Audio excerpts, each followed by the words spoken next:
So when I texted Sabi and told him, sabi ko, ako po yung pinag-aral ni Brother Frank Padilla nung ako po yung seminarista pa. Sabi ko, I'm so grateful for sa tulong na ginawa niya po sa akin. Kaya ako po yung nakikiramay. Although, nung namatay po siya, that was December 24, at nung ililibing siya, nung I think that was December 29, ako po ay nasa isang pag-aayos ng gift giving, isang outreach dito po sa Rizal. Kaya hindi po ako makapunta. Kaya I feel so sad dahil hindi po ako nakasilip man lang. And I was so happy nung sabihin po sa akin ni Sabi, Father, can you celebrate Mass sa 40th day? Kaya hindi na po ako nag-isip. Sabi ko po, opo. Because this is one way for me to express my gratitude sa napakalaking biyaya at tulong na ibinigay sa akin. Maybe you are wondering and asking, how come na na-meet ko si Brother Frank o Kuya Frank? Bakit po? And that was through one of your workers during the time ng Rockstop Woodcraft, no? Through Robert Tolentino. Actually, naghahanap po ako ng benefactor na tutulong sa akin sa seminaryo. Tapos naikwento ko po sa kanya yung bagay na yon. Sabi niya po sa akin, ay, I will try. Kausapin ko yung boss ko. Tapos, kausapin mo rin. Alam niyo po, nung time pong yon, aksidente lang po ang pagkikita namin ni Robert. Kasi po, I was asked by the seminary to go out sa seminary.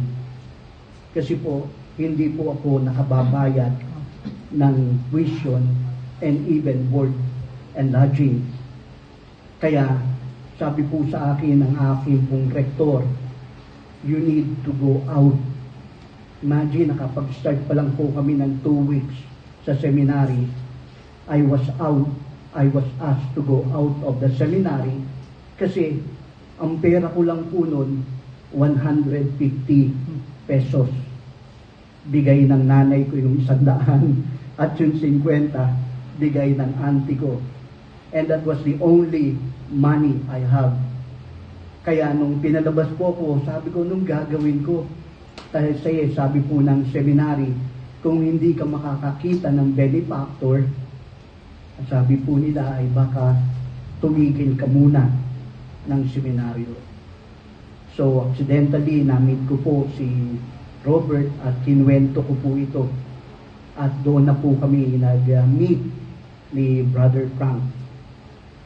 Yung pong pagpunta ko po nung una po doon sa office nyo, sa Cainta, at pagkatapos po nun, I was given also the chance na pumanik doon sa inyong taas. Naglakad po akong papunta ron.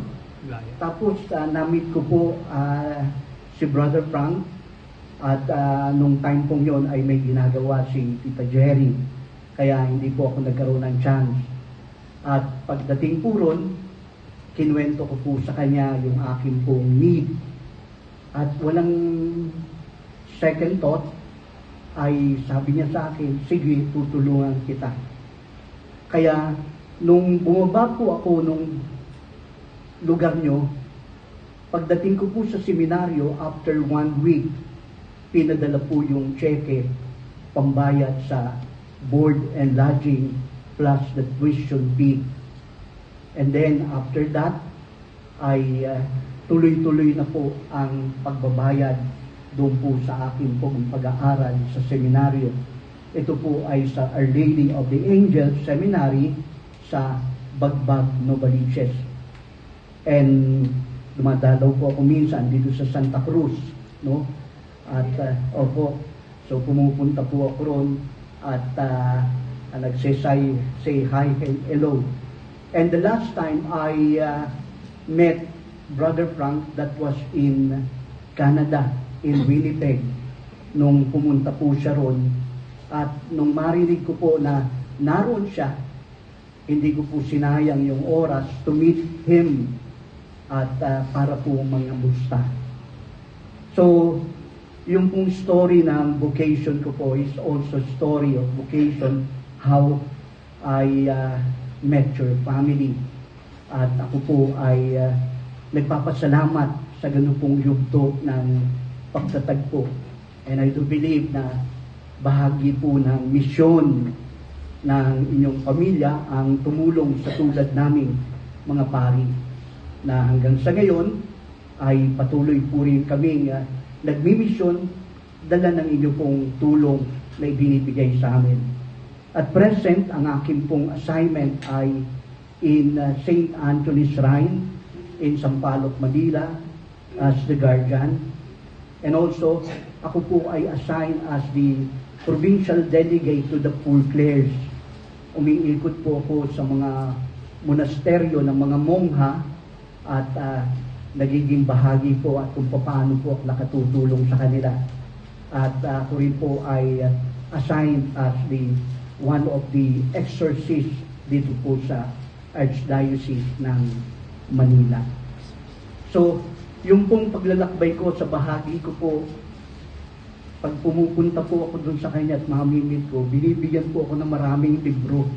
No? At yung po ay talagang binibigyan niya para basahin ko. Kaya I was so happy dahil naging bahagi po ng aking pong spirituality ang kanya pong mga paglilay. And today, brothers and sisters, this year 2026 is also, we are also celebrating the Jubilee of St. Francis of Assisi, the Easter and the what we call the Transitus or the death of Francis of Assisi. 800 years po ang nakalilipas. Ito po yung centenary na amin pong sineselebrate bilang mga Franciscan. Why am I sharing this to you? Kasi po nakita ko po ang connection ng spirituality ng ating pong minamahal na si Brother Frank. Alam niyo po, kapag tinitignan ko po si Francis of Assisi, nakita ko po yung tatlong bahagi kay Francis of Assisi. First is actually, yung pong ang sabi niya, I need to check if this is what God wants me to do. Nagbukas po siya ng Bible, nag-Bible cutting siya. And the first Bible na kinat niya ay taken from Matthew 19 verse 21 na sabi, sell everything and give it to the poor.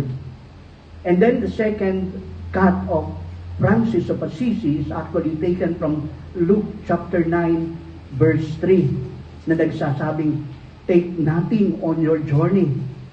And then the third one is this. Then after that, Matthew 16 verse 24, come and follow me. Tinitingnan ko po yung mga ilang videos and talks ng ating pong minamahal na si Brother Frank. At isa po sa nakita ko po ay ang tatlong mahalagang bagay na kanyang sinasabi po sa atin. First is that ang sabi niya, you need to deny yourself. Second is that you need to embrace the cross. And third is this, then come, follow me. Makita niyo po talaga na connected po ang spirituality ni Francis of Assisi at ito pong minamahal natin si Brother Frank. Kasi kapag tinignan mo, Francis of Assisi is telling us, deny yourself and then sell everything.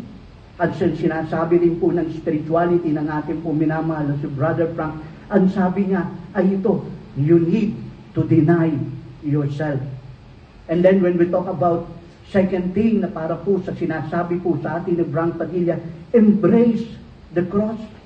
At doon mismo, makikita po natin for Francis of Assisi, ang sabi niya, take nothing on your journey. Bakit po?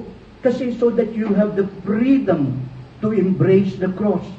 Otherwise, if you will embrace material things, it will be impossible for you to embrace the cross.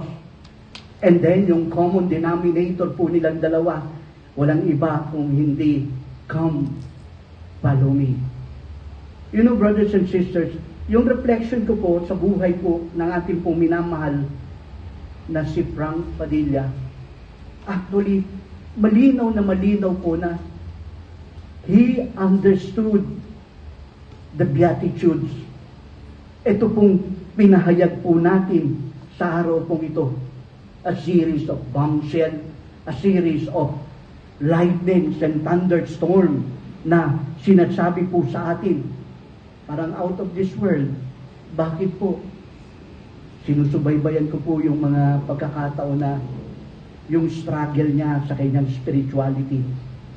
Nakita ko po yung mga bagay-bagay ng hirap. Kapag tinignan niyo po talaga, dito po, parang sasabihin na siya, out of your mind yata itong mga taong nagsabi sa Ebanghelyo, sasabihin, you are blessed if you mourn. You are blessed if you are poor. You are blessed kung pinagsasamantalahan ka. If you are misunderstood. At kapag nakita po natin, ang sinasabi po, kasi totally different po yung mind of this world and the kingdom values of the kingdom of heaven. For the kingdom of this world telling us, you need to possess material wealth. For the kingdom of God, hindi. Baliktad po lahat ang sinasabi at ito po yung kabaliktaran na niyakap ng ating minamahal na si Francisco. So happen, Francisco, ang pangalan nila, si Francis of Assisi, died on October 4. And Francisco, our beloved Frank, yun din po ang kanyang birthday, October 4. The spirituality is very related. Kaya yung pong bombshell po na sinasabi po sa ating pong ebanghelyo, ang pagsasabuhay. Kaya naman, ang ebanghelyo po natin, even the first reading, 1 Corinthians 1:27, ano po yung sinasabi? God has chosen the poor. God has chosen the weak to shame the strong. God has chosen yung pong mga wala sa hulog sa pag-iisip to shame yung pong mga tinatawag nating wise. Kaya naman kahit po kay Jeremiah 17:7, ang sabi niya po, bakit ginagawa ng Diyos to? Isa lang po ang dahilan. So that man will not boast before God. Kaya sa atin po, sa pagdiriwang ng misa pong ito, para po sa atin, siguro po tunay gratitude. Kasi sa buhay na ibinigay niya sa atin, sa buhay na sinare po natin, at sa buhay na pwede rin nating ibahagi, hindi lang sa ating pamilya, sa misyon, sa bawat isa. Kaya naman, yung pong legacy na binigay niya, sabi niya, the authentic Christian, we need to celebrate the sacredness of life, the sanctity of marriage, and the unity of family. Yung pong isa po sa pinost ni Javi dito sa Facebook, na pag-isip po ako. And aking pong tingin, ito rin po ang mind ng maraming banal. Ang sabi po ng ilang mga banal ay, the suffering of this world is nothing compared of the glory God will allow us to experience. Sabi po ng ating minamahal na si Frank Padilla ay ito. The joy of our family is nothing compared of the joy God will reward us after this life. Brother Frank, pray for us. Amen.